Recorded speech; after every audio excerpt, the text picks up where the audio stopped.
Welcome to the Fit Factor podcast, where we discuss health and fitness for those who may have mistakenly thought that their best, healthiest days were behind them. That's about to change.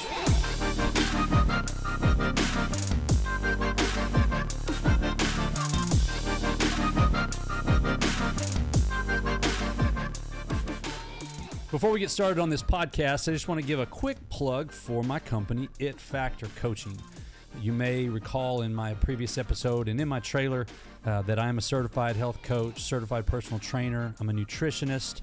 I live and breathe helping people achieve their health goals and getting people out of the pit that they're in. And the reason I'm so passionate about that is because I was once that guy in that pit needing some help. I reached out to my health coach and my life was forever changed. So over the past 3.5 years, I've helped about 400 people lose over 15,000 pounds, get off of medications for type 2 diabetes, high blood pressure, all kinds of stuff. It's unbelievable. Personally reversed my type 2 diabetes. So I've been in those shoes, know how to help, and would love to have a conversation with you if you need a little bit of help as well. So you can go to my website at www.itfactorcoaching.health. That's itfactorcoaching.health. And I'd love to connect with you there. So go check it out. I can coach anybody from anywhere in the country. You do not have to be local to Houston. I do virtual coaching all over the country. So look forward to meeting you, potentially helping you out, and ultimately crushing your health goals, because it is possible. All right. Welcome to the Fit Factor, episode 8. Man, we were rocking through these things. We're already at 8. Feels like we just rocked into episode 1 a couple weeks ago, but here we are, episode 8. And I'm excited and a little bit nervous, to be honest with you, about this particular podcast, because this, I don't say this with hyperbole, and I don't say this for effect. I don't know if there's a more important topic for me to discuss and address than the one that we're going to talk about today. And that topic is insulin resistance. Insulin resistance. Now, let me say this before we get going. I am not a doctor. I did not stay at a Holiday Inn Express last night. And if your doctor gives you advice that goes against what I'm telling you to do, or suggests things that differ from what I'm telling you to do, please listen to your doctor. All right. I am not giving anybody medical advice today, and I do not want you to go against what your doctor tells you. However, having said that,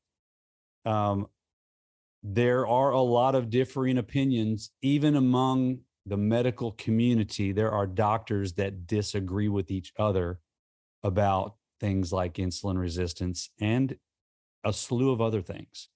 So I'm not a doctor.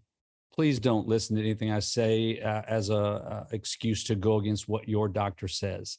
This is not, I repeat, this is not medical advice. Now, insulin resistance is a massive, massive topic. And so I'm going to break this podcast, this topic, into 2 separate podcasts, and it may wind up even branching into a third. I'll figure that part out when I'm finished with part 2, but I'm definitely going to split this up because I don't want this to be a 2-hour podcast. So just know going in, we're going to split this sucker up because there's just way too much to do in 30 minutes. And I try to keep these podcasts less than 30 minutes. I try to keep them a little bit more bite-sized than a lot of other podcasts out there that can really go on for literally hours. This is not the Joe Rogan podcast. This is not the Rich Roll podcast or any of those 2 and 3 hour podcasts. So I'm going to try to stick to 30 minutes. So why do I want to talk about insulin resistance, and why do I think it is the most important topic that I may ever discuss in the future, and certainly in the past 7 episodes? Well, it starts with the fact that not too long ago, I was a raging type 2 diabetic. If you listen to episode 1, you hear my story in episode 1, my health journey that I went on back in 2019. But if you haven't listened to that, let me just share a piece of that with you. In the summer of 2018, I started having some very strange symptoms that concerned me. And I'm going to tell you what they were. The first thing that I started experiencing was that I lost about 25 pounds without exercising and without changing what I ate. I had reached a weight of about 243 pounds, probably 245 would be a good, easy number to kind of land on. And over a period of about 2 months, I went from 245 down to about 218 without exercising, without changing anything.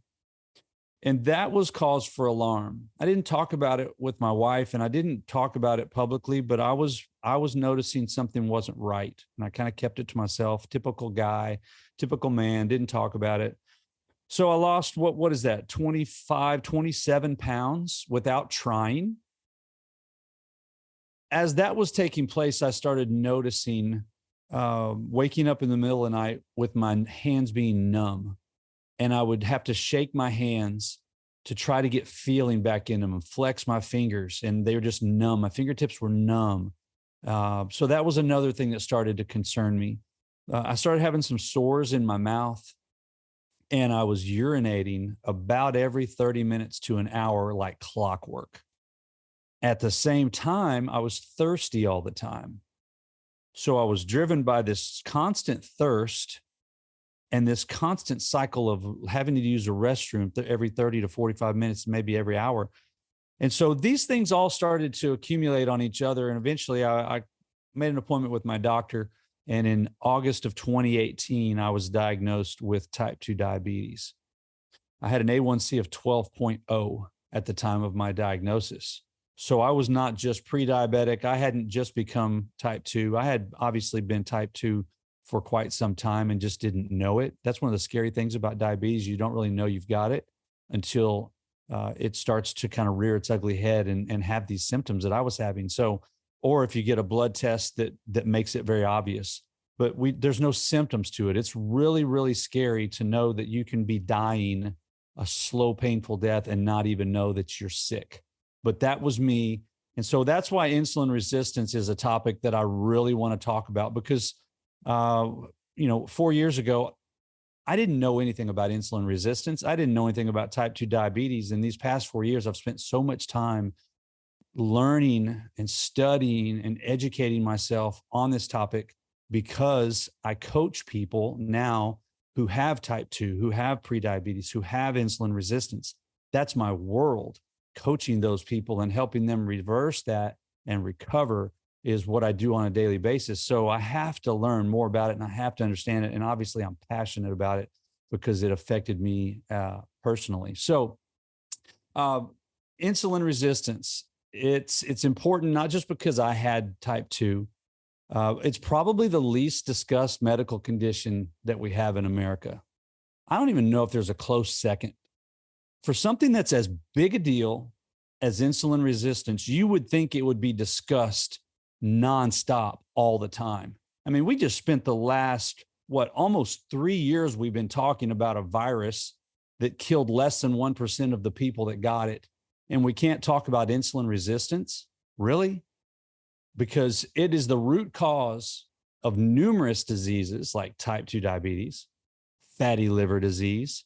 It's linked to heart disease, which is the leading cause of death in America. Hello.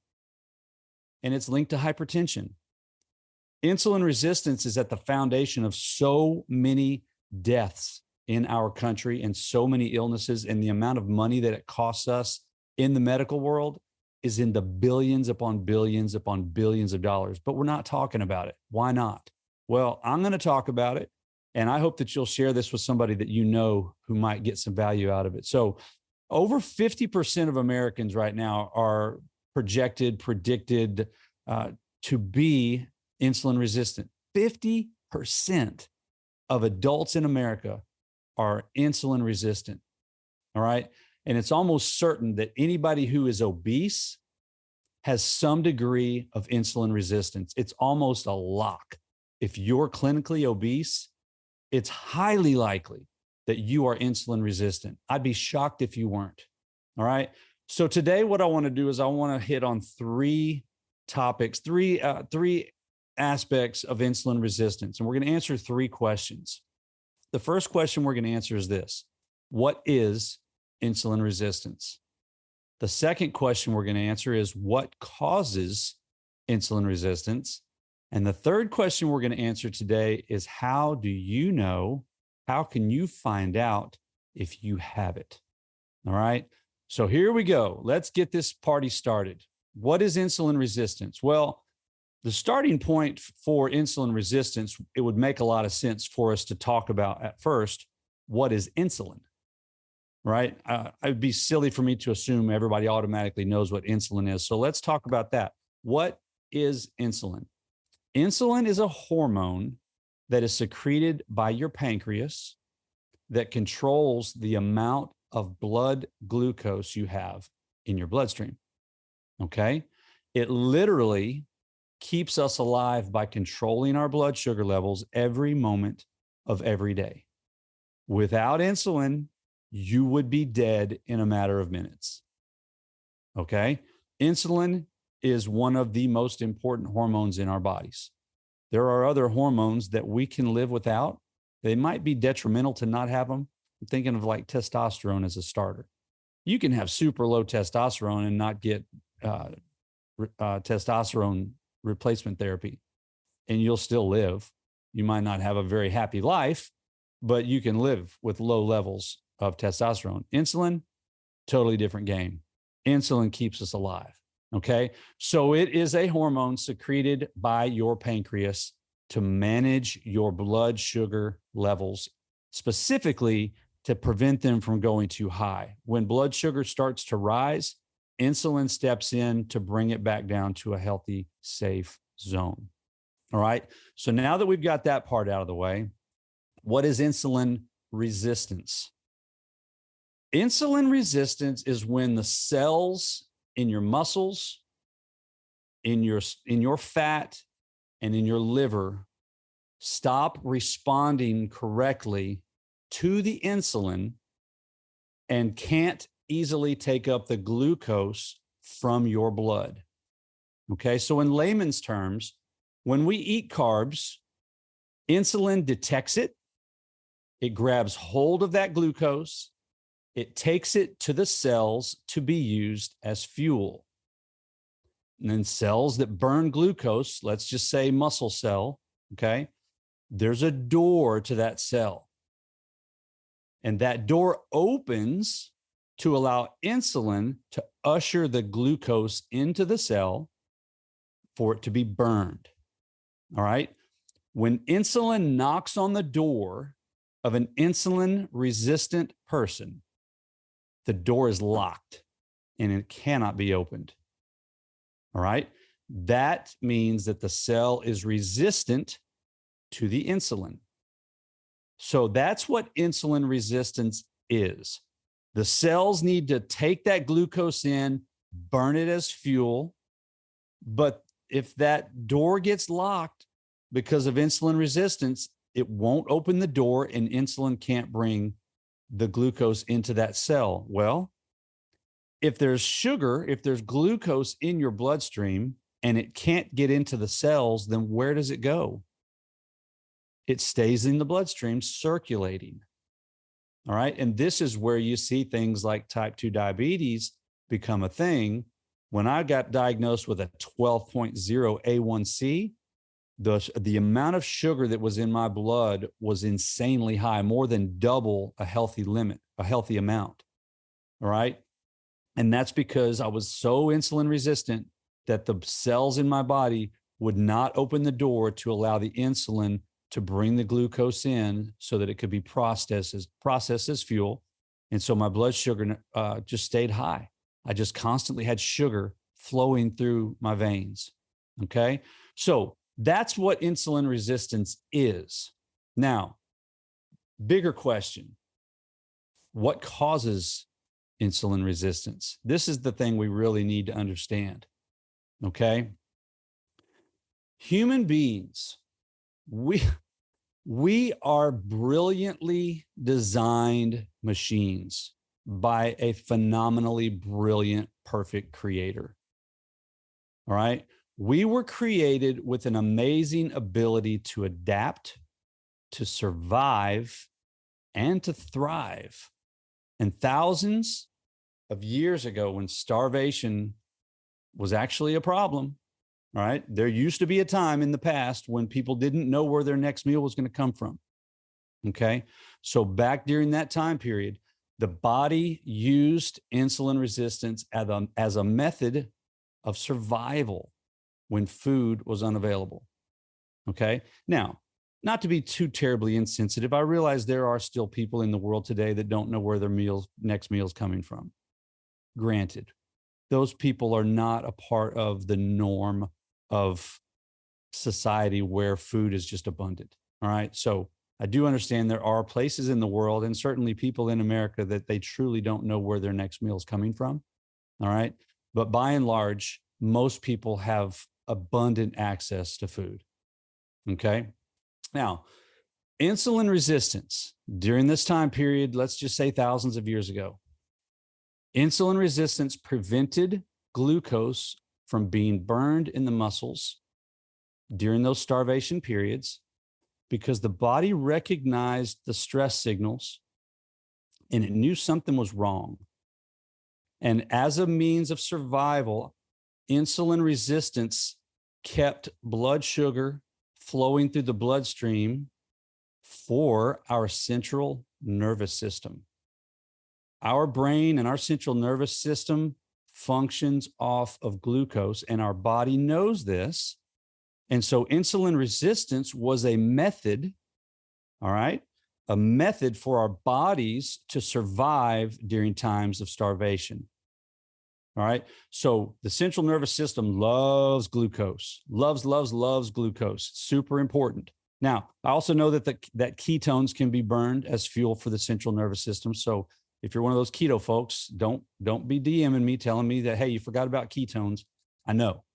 I get it. All right. I know ketones are also useful for the central nervous system, but by and large, our central nervous system loves running on glucose. Okay. So this was a temporary situation, though. Those starvation times were not permanent. The body just knew how to adapt and kick into the insulin resistance in those brief time periods when it didn't know where the next meal was coming from. All right. So the temporary insulin resistance helped keep us alive. But here we are in 2023, and the same survival mechanism that we were wired with to save us is now killing us, because the same inflammatory stress signals that triggered insulin resistance and kept us alive thousands of years ago are now being triggered through the inflammatory nature of excess body fat, which is signaling the exact same response from our body. All right. Now, the problem today is not that we're starving. We're not starving. So that's a major issue. That's why insulin resistance is such a problem now, is because we trigger insulin resistance as an inflammatory response to excess body fat. And when that signal comes on and that insulin resistance kicks into gear, and we're still eating 3, 4, 5, 6 times a day, unhealthy processed foods, lots of high calorie, low nutrient food, all right? We now have insulin resistance, and we're making the problem worse by eating all the time, because food is simply not a scarcity for the vast majority of Americans. Okay. So that abundance of food leads to excess fat. Excess fat starts subcutaneously. It starts beneath the skin. You got a little belly fat. Maybe you got a little bit of fat in your hips. Maybe you got a little fat hanging on the back of your triceps, on your arm, subcutaneously. However, over time, that fat begins to spill over as it increases. It spills over into the liver and into our muscles. Okay. This is where things get dangerous. The liver and the muscle fat is referred to as ectopic fat, and ectopic fat is the problem. Subcutaneous fat is not the problem. Okay. It's the excess subcutaneous fat that begins, it just grows and grows, and we continue to get fatter and fatter. And eventually it spills over as ectopic fat into our liver and into our muscles. And that's where things get scary. Okay. So it's the ectopic fat that causes the insulin resistance. All right. So if you got a little belly fat, if you got a little ring around the rosy there, and you got a little bit of love handles, you got a little muffin top working over your jeans, that's not necessarily the problem. The problem is generally when you start to get more than a muffin top and you start to get your BMI up into a dangerous level. And we'll talk a little bit more about BMI later. BMI. I'm a part of a BMI networking group. It just rolls off my tongue. BMI, body mass index. Okay. So just to kind of sum this up, all right, on what is insulin resistance. Insulin resistance is a survival mechanism from thousands of years ago, from when we were first created and designed as human beings. It was meant to keep us alive during starvation. I think back to, you think of that story in the Bible with the Israelites who wandered through the desert for 40 years looking for food. And you hear that story in the Bible about God provided manna from heaven. They had no food. It was to a point where God finally just had to send manna from heaven. We don't live in that time frame anymore. We're not wandering the desert for 40 years. We're not starving by and large. We're not searching for our next meal or going weeks without it. All right. We eat whenever we feel like it, basically. Okay. But that same survival mechanism is triggered by the inflammatory nature of excess body fat and obesity. Yet we continue to eat. All right. The steady flow of carbs in an insulin resistant person simply increases the blood sugar levels over time. And eventually that person will develop prediabetes. Eventually they'll develop full-fledged type 2 diabetes. And that is going to cause a whole nother cascade of other problems. We talked about heart disease earlier. All these things are connected. Hypertension, all of these things are connected. Insulin resistant is a part of the team. All right. So if we can address insulin resistance, we can shut off the signals to a lot of those other kind of waterfall events that will take place in the future. Okay. Super important. So now that we understand what insulin resistance is, I think as individuals, it's really important for us to be able to know how to know if we are insulin resistant. Nathan, how do I know if I'm insulin resistant? I go to the doctor all the time. I get blood panels all the time. My doctor's never said anything about me having high blood sugar. My doctor's never said anything about me being pre-diabetic. He never said, I think I'm fine. How do I know? Well, let's talk about that, because I'm going to tell you right now, without hesitation, there are blood panels that you can get drawn in your routine physicals that will not show you that you are insulin resistant, even if you are. And let's talk about that. All right. Mentioned BMI just a minute ago. Let me just say this as we move into this next section. You can go to a website, you can Google BMI calculator. All it's going to do is be a formula. It's going to calculate your height against your weight with your gender. That's it. Are you a man or are you a woman? What's your height? What's your weight? Super simple math. And it's going to calculate that thing for you. And it's going to tell you what your body mass index is. If your body mass index is between 25 and 30, you are considered overweight. Okay. When you hit 30, that's when you cross into the obese category. Now, I can kind of hear it now. Some of you are like, BMI, it's not all that accurate. I'm big boned and I've got a lot of muscle mass and it's not. Okay. Let me just say this. If your body mass index is over 30, you need to take this seriously. All right. Maybe you're big boned. Maybe you've got a lot of muscle mass. But by and large, unless you're a bodybuilder or some sort of hulked up football player and you're loaded up with muscle, if your body mass index is over 30, you need to take that very seriously. Okay. Anything between 30 and 35 is considered class 1 obesity, 30 to 35. Okay. In that range, it's highly likely that you are insulin resistant. Just know that. Highly likely you're insulin resistant. From 35 to 40 BMI, that's class 2 obesity, and it's a virtual lock. It's a virtual lock that you are insulin resistant. Okay. Anything above 40 is class 3, and that's cause for concern on so many levels. So many levels. So understanding BMI, it's a good starting point. So what's next?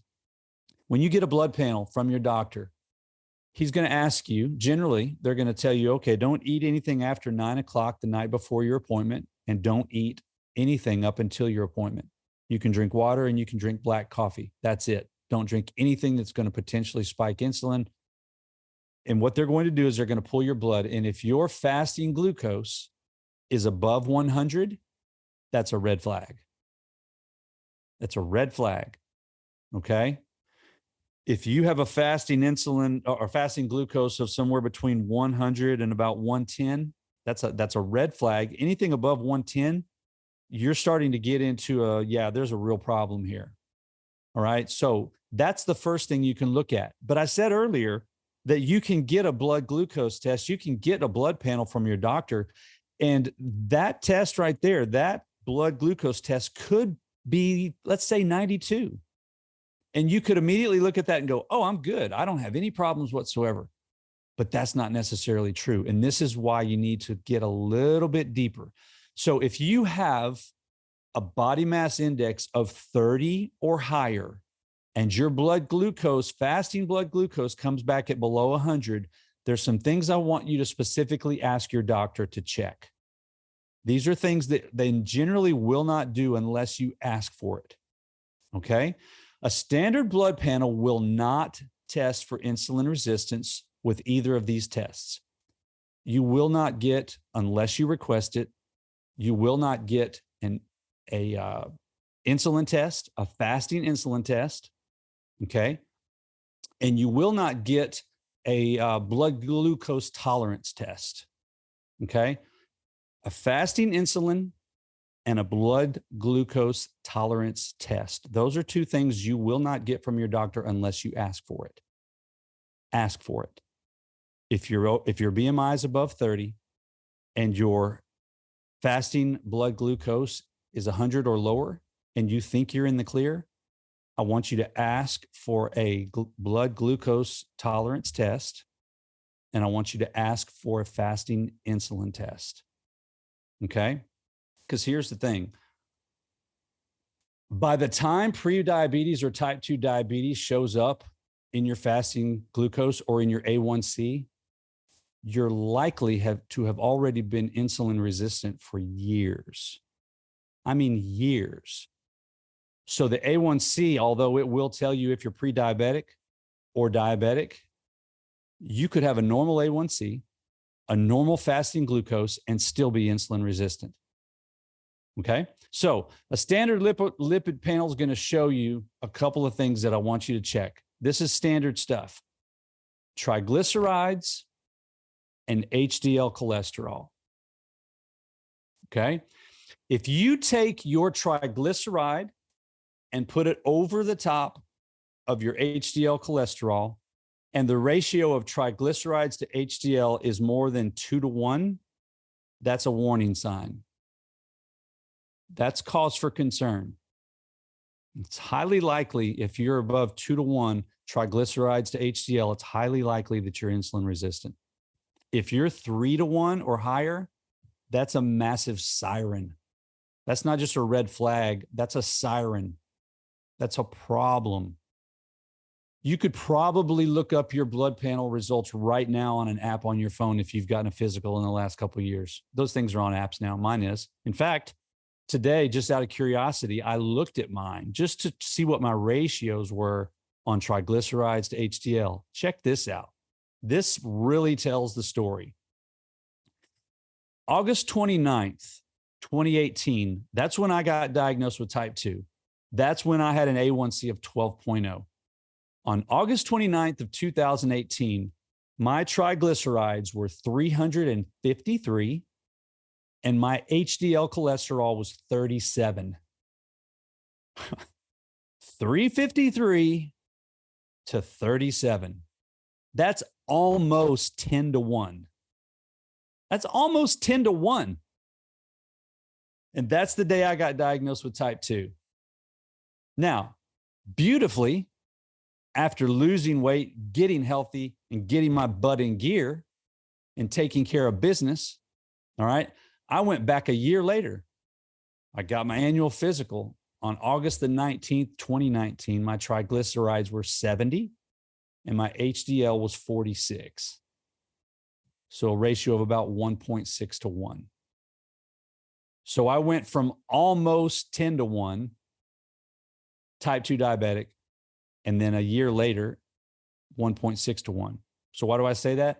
That triglyceride over HDL for my when I got diagnosed with type 2, that was the siren. If I had known then what I know now, I would have been able to look at that and go, oh my God, massive siren. Okay. So look at your most recent blood work. Triglyceride to HDL. If it's more than 2 to 1, there's an issue. If it's more than 3 to 1, that's a siren.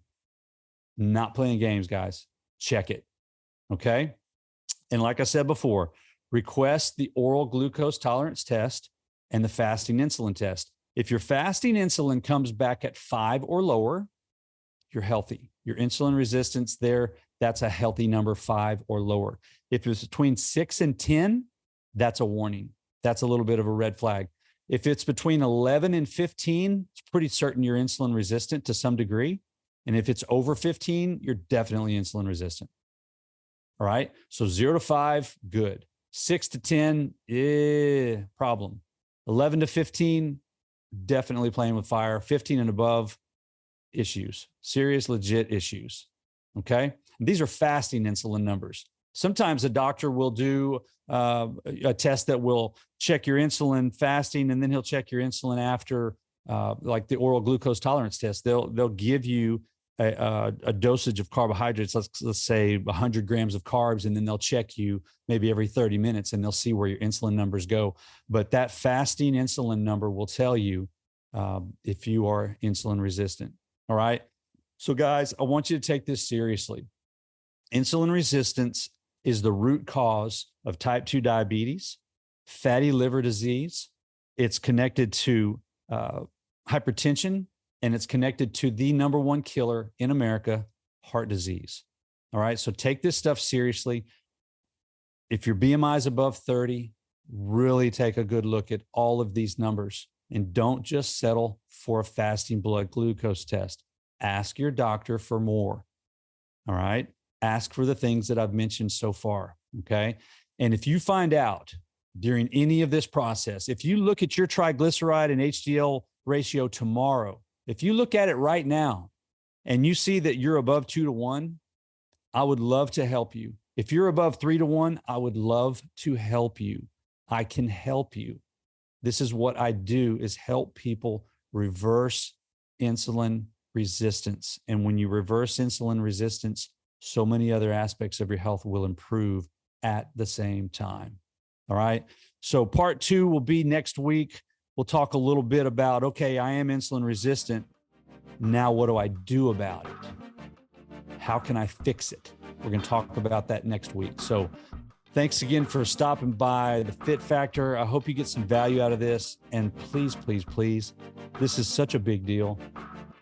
Even if you know you're 100% healthy, it's an absolute guarantee, 1000%, that you have people in your life that need to hear this and that need to understand the importance of insulin resistance and finding out if they're resistant or if you have insulin sensitivity. These things people need to know.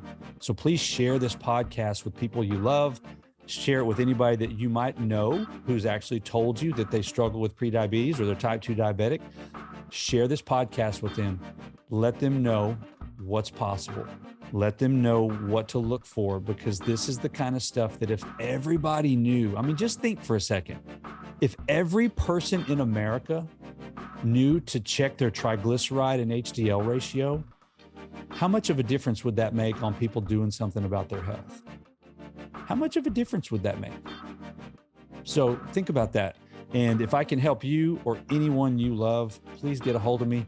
itfactorcoaching.health is my website, www.itfactorcoaching.health. We can start the process with a free health assessment online. It's all digital. That's the first domino to drop. And then we just start a process of figuring out, okay, what's next? How are we going to fix this? What are we going to do? And the beauty of it is that you don't have to do it by yourself. As a coach, I walk through those kinds of things with people every day. And I'd love to help you or somebody that you know, somebody that you love that needs a little bit of help. So have a fantastic day. Thanks so much for coming and listening to my podcast. Can't wait to get to the next section of this particular topic where we talk about what to do once we figure out that we have insulin resistance.